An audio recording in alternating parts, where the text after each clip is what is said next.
Bonjour à tous, j'espère que vous allez excellemment bien. Aujourd'hui, on se retrouve pour parler cyclisme, pour faire la présentation d'une nouvelle formation. Aujourd'hui, c'est la team Visma Lease a Bike qui va passer sur le grill. On reviendra sur la saison 2024, les coureurs à suivre. Le maillot 2025 qui change pas beaucoup de maillot 2024 et puis on parlera un petit peu de toute la saison et de la saison prochaine du côté de la Visma. Allez, n'hésitez pas à vous abonner à la chaîne, à réagir dans les commentaires, à mettre un pouce bleu, à partager la vidéo sur les réseaux sociaux, notamment auprès de vos proches. Si vous pensez que ça peut les intéresser, dans les commentaires, n'hésitez pas à me dire qui vous a plu et qui vous allez suivre sur cette saison.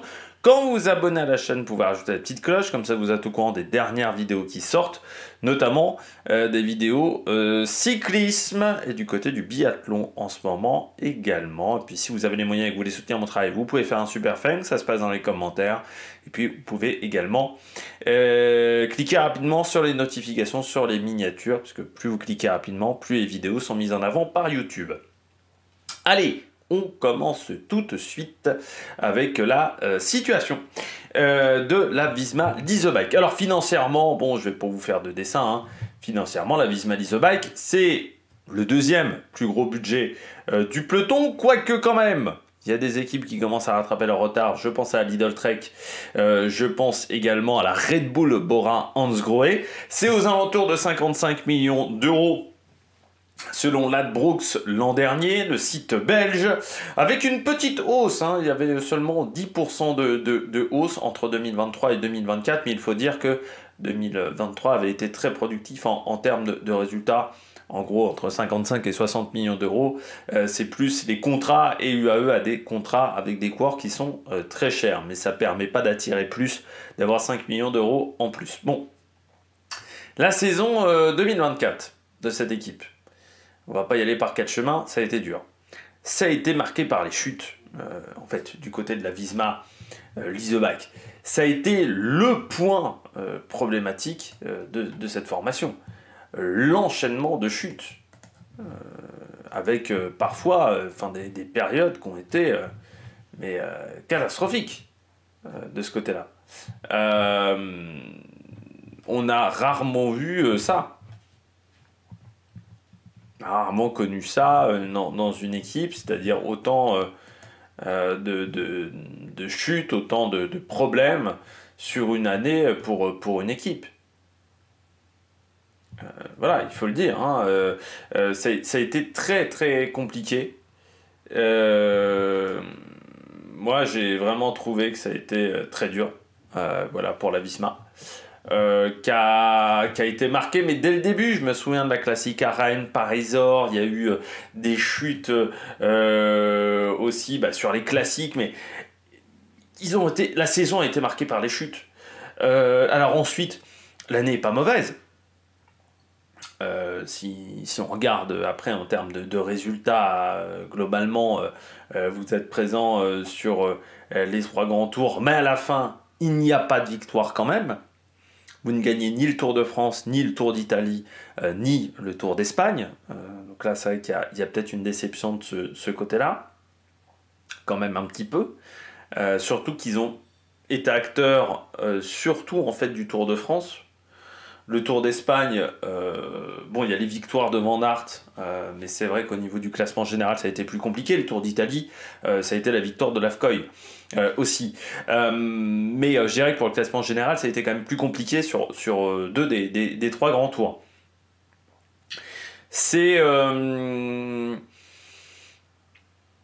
année difficile, c'est une année où on essaye de sauver les résultats, mais on voit bien que, encore une fois, ce sont ces chutes et ces chutes à répétition. C'est vrai que moi, je me suis quand même posé la question, et je me la pose toujours, s'il n'y a pas un problème au niveau du matériel, parce que avoir autant de chutes sur l'année, c'est quand même assez intriguant.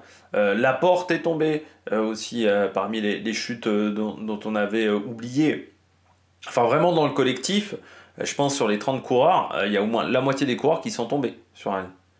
Aucune autre équipe n'a vu ça. Je pense qu'au bout d'un moment, il y a une question de matériel. Alors peut-être que pour des gains marginaux, on surgonfle. Mais oui, ça a été difficile. Et puis, le cas Kian Uydebroek, qui n'a pas eu de résultat.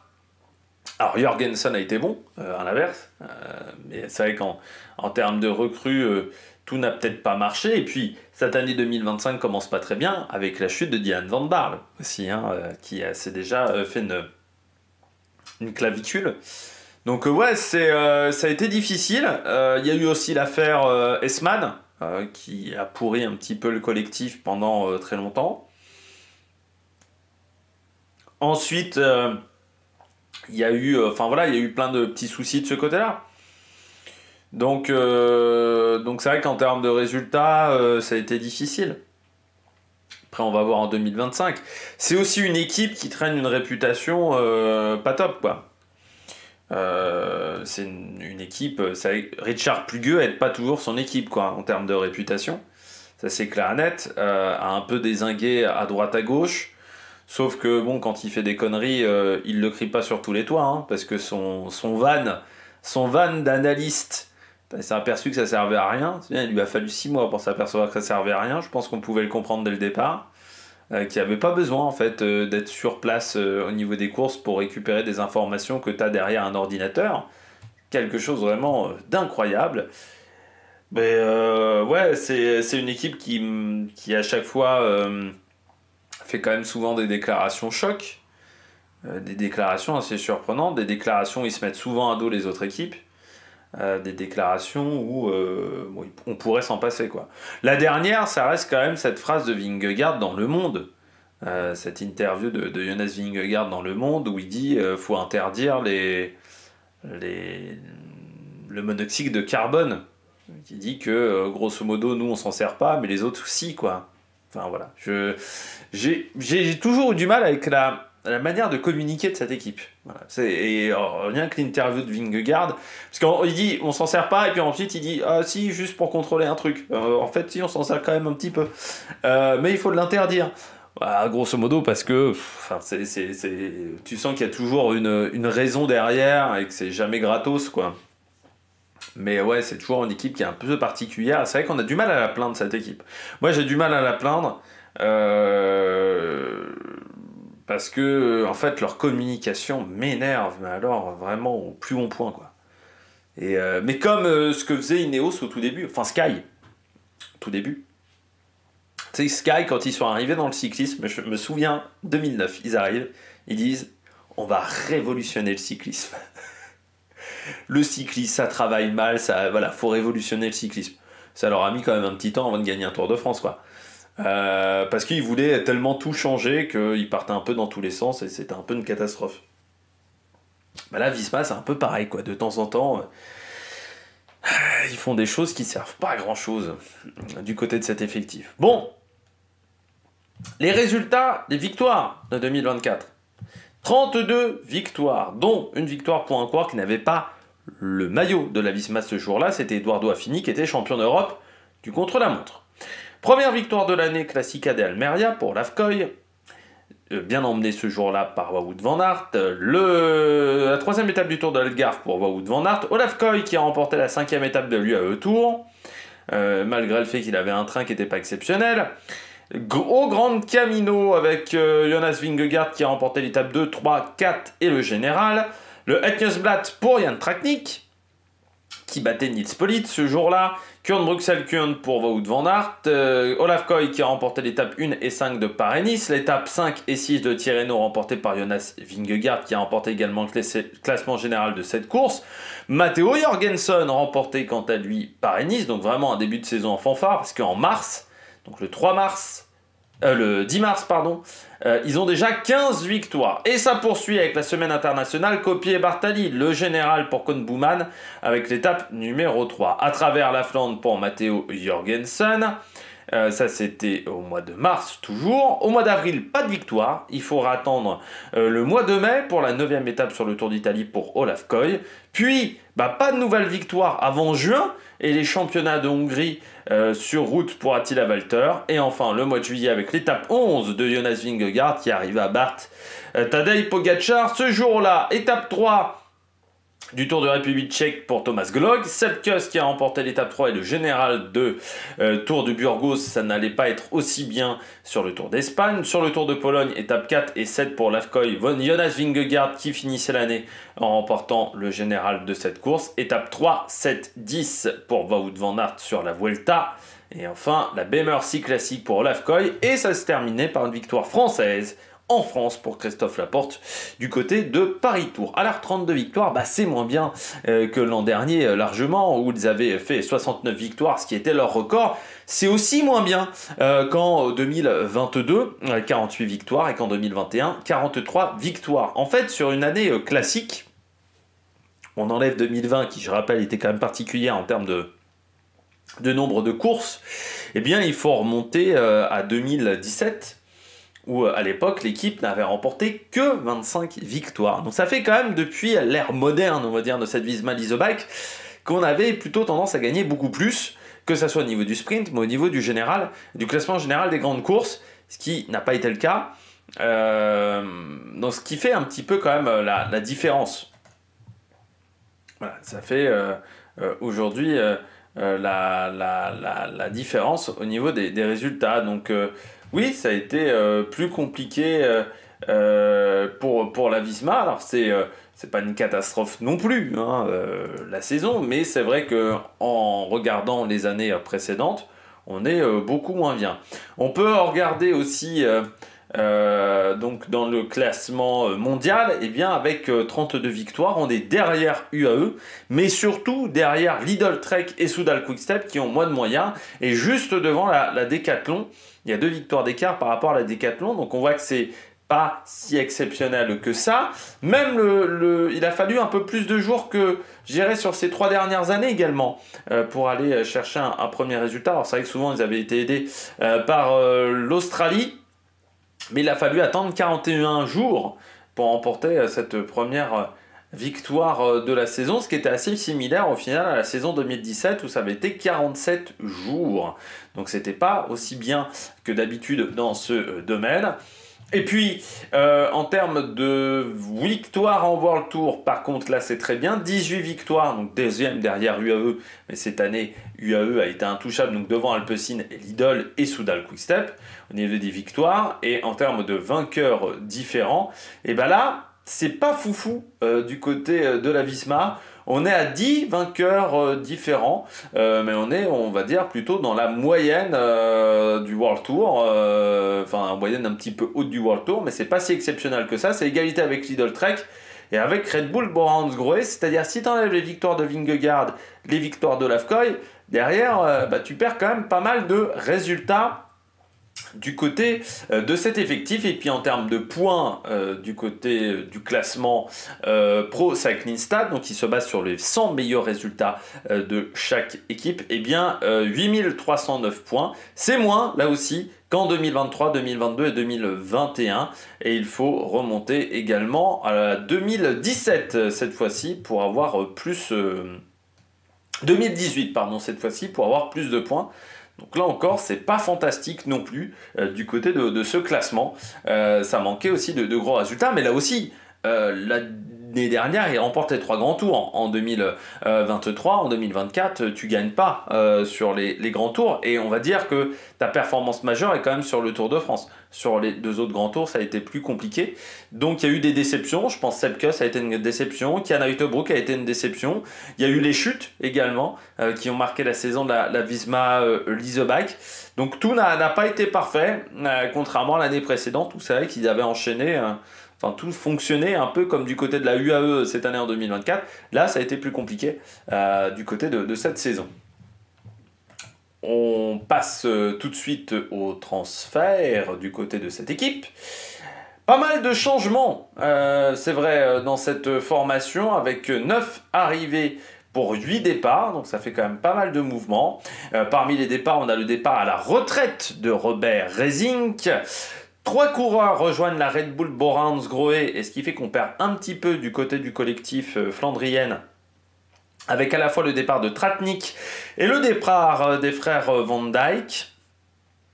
Kon Bouman qui rejoint la Jayco Alula, Milan Vader qui rejoint la Q36.5, et là je trouve ça plus intéressant que pour Pidcock, et puis Johannes Stonmitted qui rejoint la Decathlon, un peu à la surprise générale, bon, Michel Esmal, qui lui rejoint la Movistar, mais on va pas se mentir, Visma faisait tout pour s'en débarrasser, et ils ont quand même dû aller à la fin du contrat. Parmi les recrues, eh bien, on perd Kon Bouman qui va chez Jayco Alula, mais on recrute Simon Yates. On prend également Victor Campenaerts qui était à la Lotto Destiny, Axel Zingler qui était à la Cofidis, Daniel Maclay qui était chez Arkea. Donc on essaye de récupérer ce qu'on a perdu du côté du pôle flandrienne. Niklas Behrens, le champion du monde espoir qui vient de la Lidl Trek Future, donc de la réserve de la Lidl Trek et puis de la réserve de la Visma. Et bien là, on recrute 4 coureurs Nordhagen. Vous avez Gratt également qui est en ce moment sur le Tour de Nander, Huizing et Brennan qui a été déjà efficace sur le Tour de Nander également. Ce qui fait que l'effectif 2025, eh bien on est sur un effectif qui reste plutôt intéressant, même si c'est pas le plus jeune, hein, on est quand même sur un effectif qui a 27 ans,1 de moyenne d'âge, donc on est sur le 12e effectif le plus jeune du World Tour. Ils ont certes beaucoup de jeunes coureurs, mais comme ils les font passer avant par la réserve, ils n'ont pas non plus de coureurs qui commencent à 18 ans. Bon, ils ont quand même de Brennan qui a par exemple 19 ans, mais aussi, ils ont aussi des coureurs d'expérience désormais dans cet effectif. Donc, par exemple, Christophe Laporte a plus de 30 ans, donc ça fait les petites différences. C'est au niveau de la Astana et de la UAE. Donc voilà, on va dire plutôt dans la deuxième partie de tableau dans cet effectif. Alors, le plus âgé, c'est Steven Kruijswijk, le plus jeune, c'est Mathieu Brennan. 2 coureurs ont 35 ans et plus, Julien Vermote et Steven Kruijswijk, mais on a quand même 12 coureurs qui ont 30 ans ou plus. Eh oui, donc un tiers de l'effectif qui a plus de 30 ans. A l'inverse, on a quand même une grosse dizaine de coureurs, donc un autre tiers de l'effectif qui a moins de 25 ans, notamment Ben Tullet, Thomas Glock, Olaf Koy qui a 23 ans seulement, Lo Van Bell, Tijmen Gratt, Kian Uijtebroek, Perstrand Hagenes, Niklas Behrens, Uswik également, Jørgen Nordhagen qui a 20 ans, et donc Mathieu Brennan qui a seulement 19 ans et 171 jours et qui a déjà fait ses débuts en World Tour. Donc en fait, je dirais la partie où on manque peut-être un peu de coureurs, c'est les coureurs entre 25 et 30 ans, on n'en a pas tant que ça du côté de cet effectif. Donc c'est là où on a un peu plus de manque. Bon, que dire de cet effectif? On garde Vingegaard, on garde Sepkus, on garde Uijtebroek, pardon. On se renforce avec Simon Yates. C'est vrai que je pense que sur certaines épreuves, il aura manqué de la densité en montagne par rapport à ce qu'a réussi à proposer UAE. Du côté de l'équipe flandrienne, c'est là où je suis un peu plus inquiet parce qu'on a quand même perdu 3 bons coureurs, notamment Jan Tratnik, mais les frères Van Dijk montés en puissance. Et qu'en recrue, il y a certes Axel Zingler, mais c'est peut-être un petit peu plus faible de ce côté-là. On mise toujours sur la réserve, et c'est vrai que la réserve de la Visma est l'une des réserves un peu référence aujourd'hui du peloton, et puis on arrive à garder Olaf Koy aussi du côté du sprint. Donc voilà un collectif costaud, mais il ne faudra pas tomber. Ça sera là la grande question du côté de cette équipe, parce que c'est vrai qu'encore une fois, les chutes ont émaillé la saison 2024 de cette formation. On regarde tout de suite les coureurs à suivre. Alors j'ai pas mis Jonas Vingegaard, bien entendu on va le suivre, mais j'ai voulu me concentrer sur d'autres coureurs où j'avais un peu plus de choses à dire que sur Jonas Vingegaard. Je vais commencer avec Wout van Aert. L'année 2024 de Wout van Aert, elle est quand même particulière. D'un côté, on peut être satisfait de se dire malgré autant de chutes dans l'année, il a quand même réussi à remporter des victoires, notamment en fin de saison sur la Vuelta. Mais de l'autre, on se dit, il est quand même beaucoup tombé et la confiance a été affectée du côté de Wout van Aert. Alors là, cette année, il fait un peu plus de cyclocross, je crois, que sur certaines saisons. L'idée de reprendre, je pense, déjà du plaisir sur le vélo, et lui, quand il fait du cyclocross, il prend du plaisir. Et puis après, il y aura quand même un objectif aussi à Giro. Cette année, où il sera concentré quand même sur le Giro, ça sera son objectif principal, même s'il fera le Tour de France. Il voulait faire le Giro depuis quand même quelques saisons, et puis à chaque fois il y avait toujours un problème. L'an dernier c'était la chute, normalement de base il devait faire le Giro. Et puis il y aura un gros début de saison, bien entendu, avec la Classica Rennes, Parisor et le Tour de l'Algarve. C'est assez ressemblant à ce qu'il faisait les dernières années, hein, enfin ce qu'il a fait l'an dernier, donc pas de grosses surprises. Et puis après, donc Paris-Roubaix, passage sur le Giro, Tour de France. Donc ça va être intéressant de voir comment il va se comporter, Wout van Aert sur l'année. Il a peut-être moins la pression que sur d'autres saisons. Hein, on le disait, il est archi favori. Puis bon, il gagnait pas les grandes classiques. Là, cette année, il est moins archi favori. Parce qu'il est tellement tombé l'an dernier que je pense qu'on va peut-être le laisser un peu plus tranquille au niveau médiatique.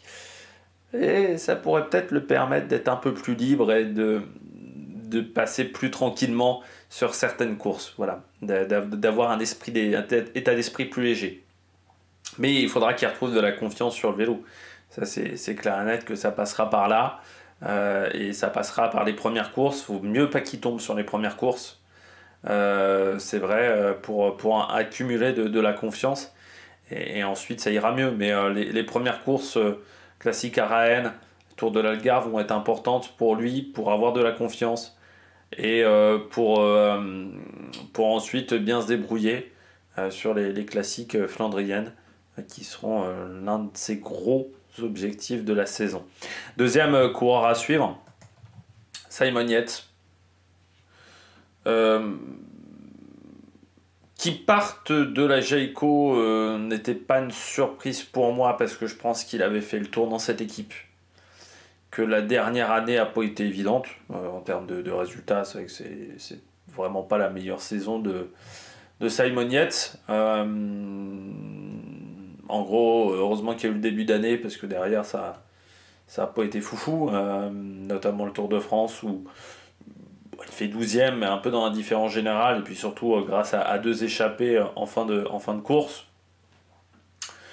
Il n'a jamais trouvé, je pense, sa bonne carburation. Je pense qu'il y avait... Encore une fois, il avait fait le tour dans l'équipe. Et je crois que très clairement, il n'arrivait plus à trouver du sang neuf, à trouver des nouveaux objectifs. Et je pense que ça a été pas simple à gérer pour lui. Et je me dis, chez Visma, Adam Yates, par exemple, quand il est arrivé chez Ineos, les résultats, première année, les 6 premiers mois chez Ineos sont vraiment très bons. Quand il passe de Ineos à UAE, la première année est super.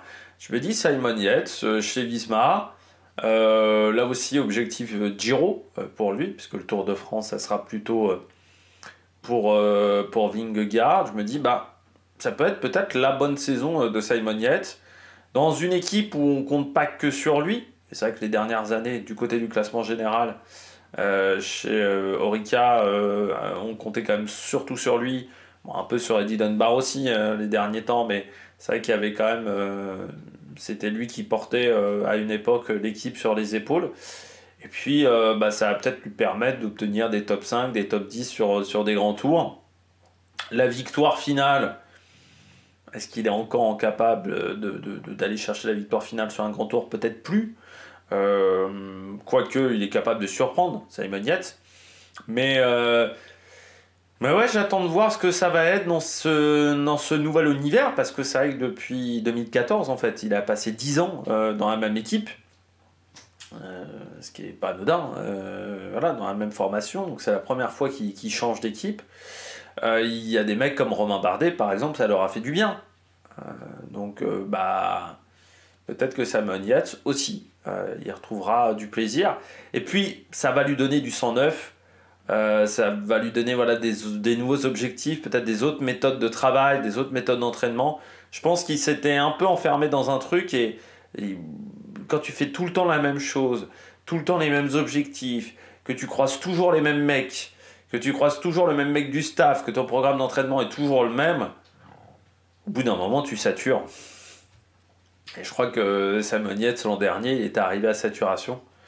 Donc voilà, il avait envie de voir un nouvel horizon et Jaïko ne pouvait pas proposer ça. Donc il a décidé d'aller chez Visma. Alsace-Zinglé, coureur, coureur, on sait qui est talentueux, Alsace-Zinglé. Très bon sprinter qui passe très bien les bosses. Donc déjà l'avantage c'est qu'il n'est pas sur le même registre qu'Olaf Koy.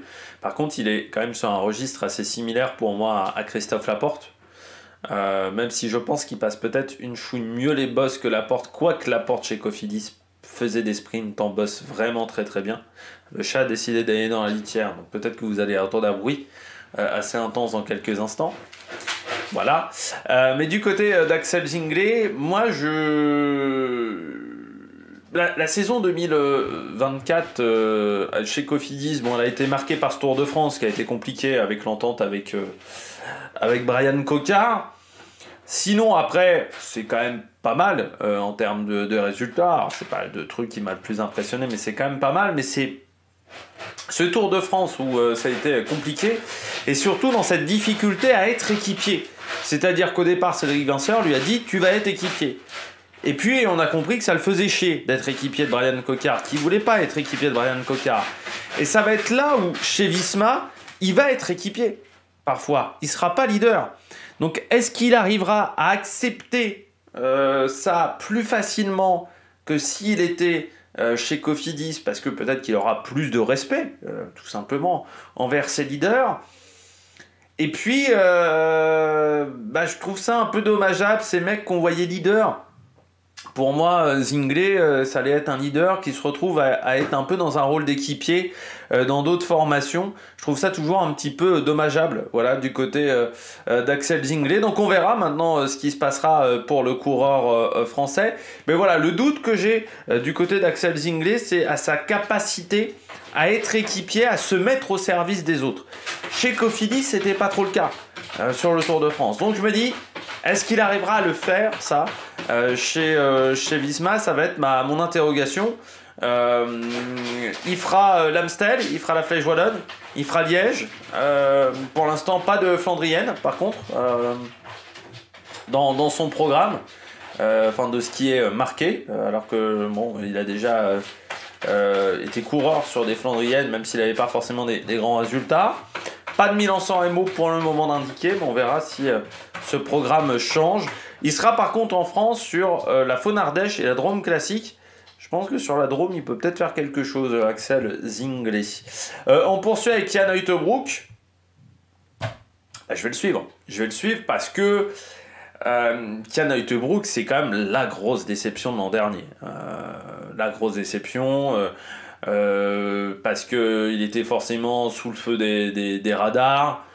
Quand tu critiques ta précédente équipe, qui est quand même Bora-Hansgrohe, qui n'est pas une équipe de deuxième division, hein.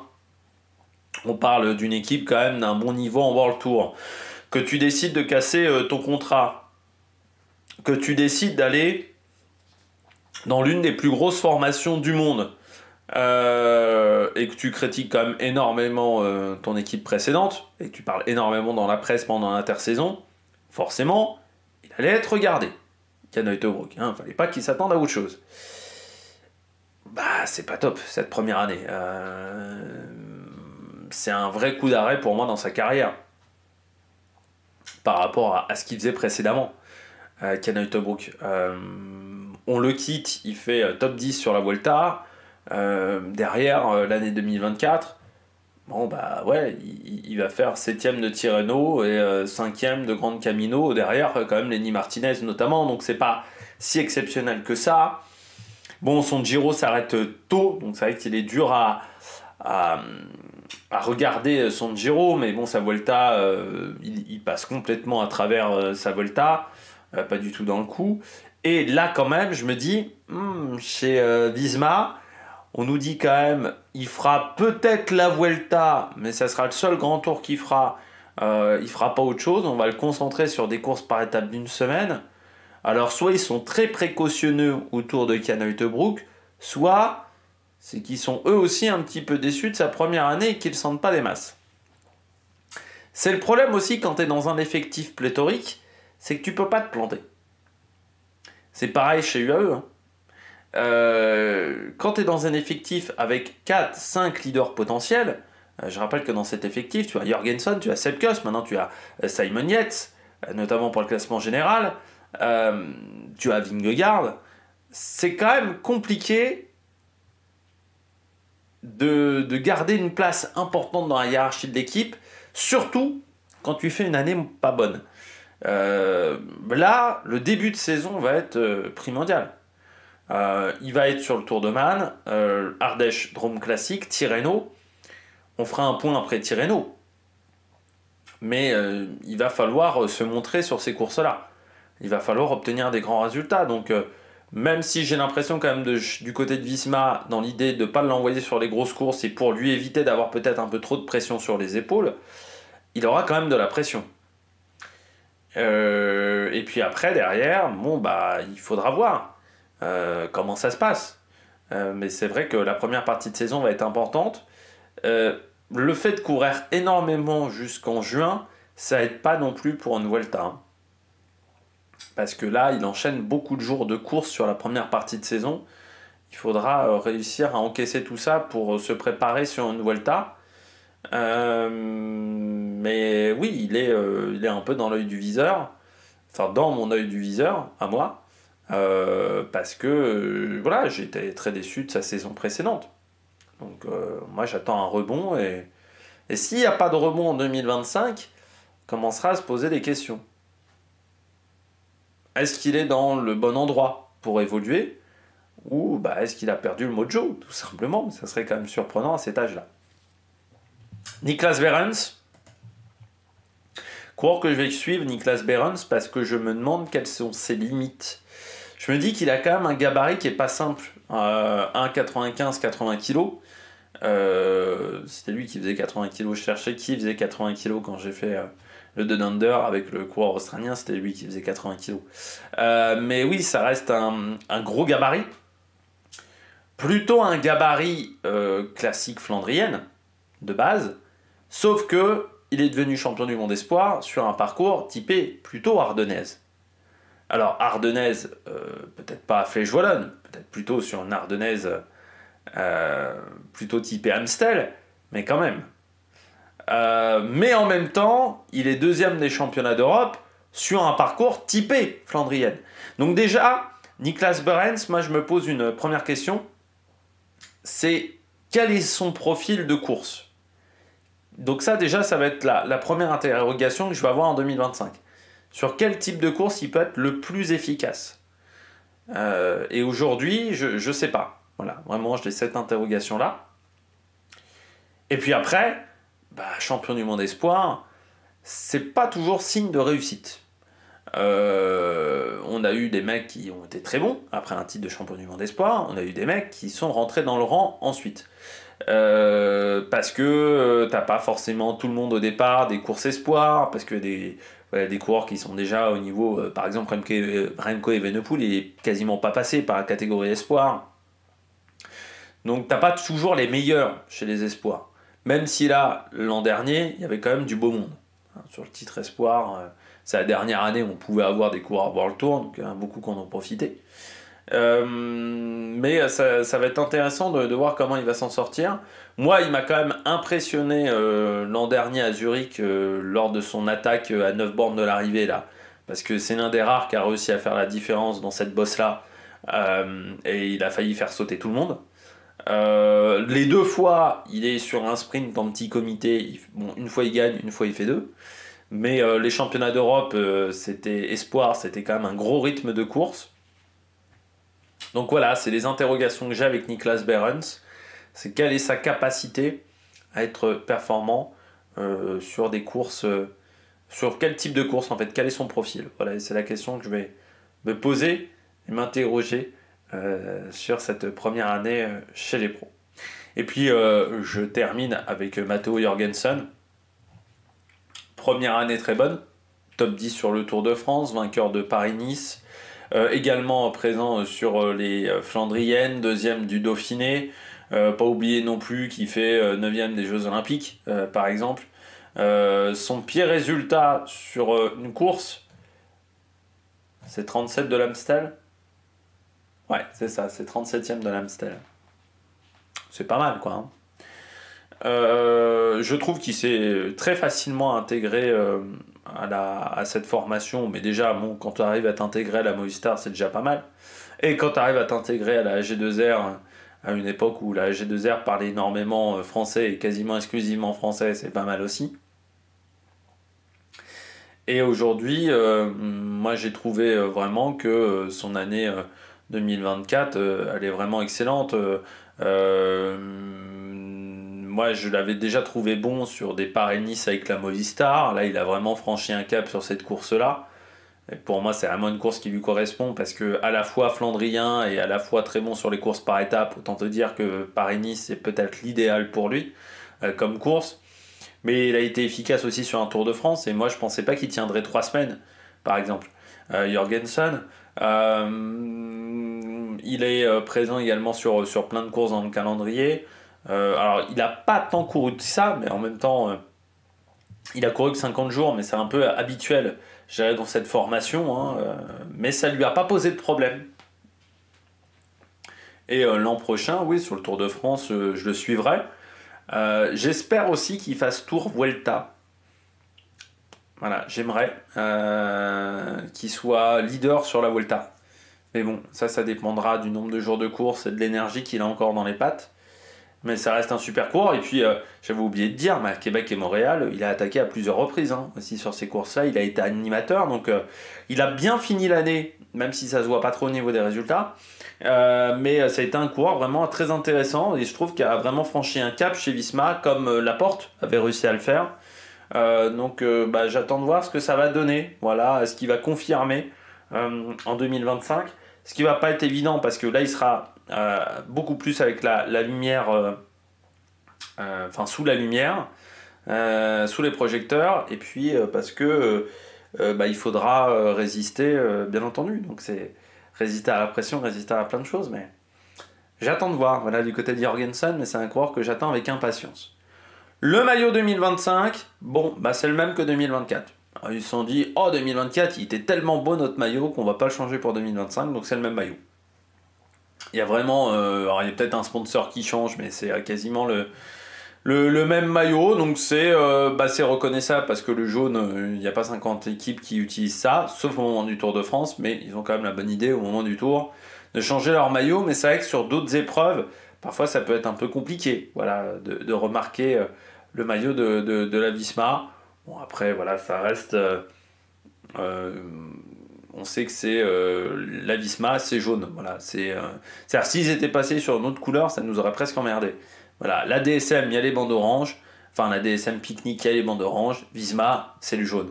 Avec ce motif en abeille, qui je trouve se voit pas énormément, donc apporte pas grand-chose au design du côté de la Visma. Voilà, du côté du maillot 2025 de cette formation. J'espère que vous avez aimé cette vidéo. Si vous avez aimé cette vidéo, n'hésitez pas à vous abonner à la chaîne, à réagir dans les commentaires, à mettre un pouce bleu. Puis nous, on se retrouve pour de nouvelles aventures sur la Production. Ciao, ciao!